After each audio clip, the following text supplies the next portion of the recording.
If you are a healthcare professional wanting to use a complete blood count report to better understand a person's immune system balance, potential upstream mitochondrial dysfunction, use functional or optimal medicine ranges, and use this information to organize personalized care plans for your patients, then this is the tutorial for you. This tool I created is downloadable, so go ahead and click the link in my show notes to download and access this tool now. You will notice that all throughout this report, I am not only looking at these values that you see on a complete blood count report, but I am always putting them within context of a person's symptoms. So, as an example over here, a low white blood count reading would mean something very different if a person is healthy all the time versus a person who is sick all the time. I'm also looking at these values within patterns. So we are not just looking at neutrophils by themselves. We are looking at what does the ratios mean? What does the ratio of neutrophil to lymphocyte tell us? Does a high neutrophil count, especially relative to lymphocyte count, tell us that there is an innate system dominance and a possible adaptive immune system suppression? Does it also possibly tell us that there's excessive oxidative stress because neutrophils are very skilled at degranulating microbes, but also generating high amounts of reactive oxygen species? So we're taking this report, this complete blood count report, and thinking about these values at a much more in-depth level than ever before. So I'm not going to go through every one of these cells. You'll be able to read through this on your own, but I just wanted to highlight a couple of different features.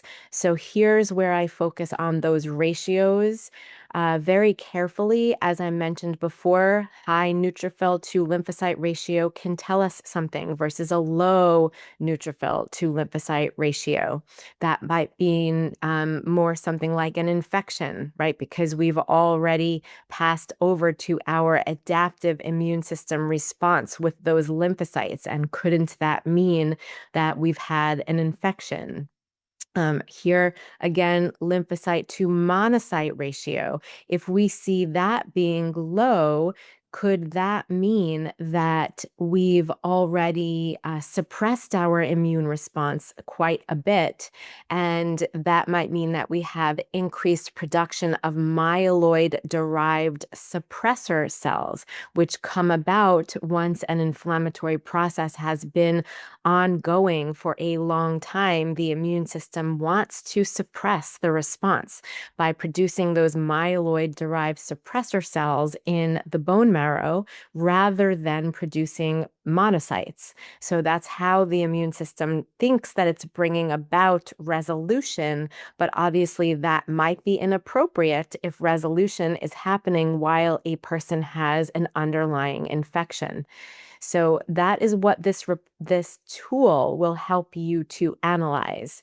Over here is where we start to look at whether the phase is acute or chronic, because we can come up with these possible considerations, but again, it would mean something different if this were acutely happening or if it has been ongoing for quite some time.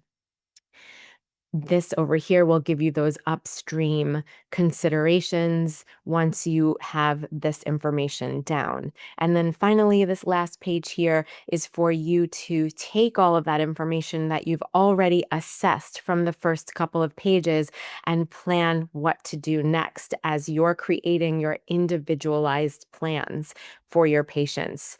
So hopefully you will find this tool very valuable. And I also do have many educational opportunities. I have a podcast called In Good Health. And I also am excited about the upcoming session of my immunology course, where in 8 weeks you learn about every one of these cells in the immune system, all their different functions, and exactly how it relates to your chronic inflammation, immune responses, and how to use nutrition, possibly supplements, lifestyle modifications to resolve that inflammation and bring about optimal health. Until next time, stay in good health.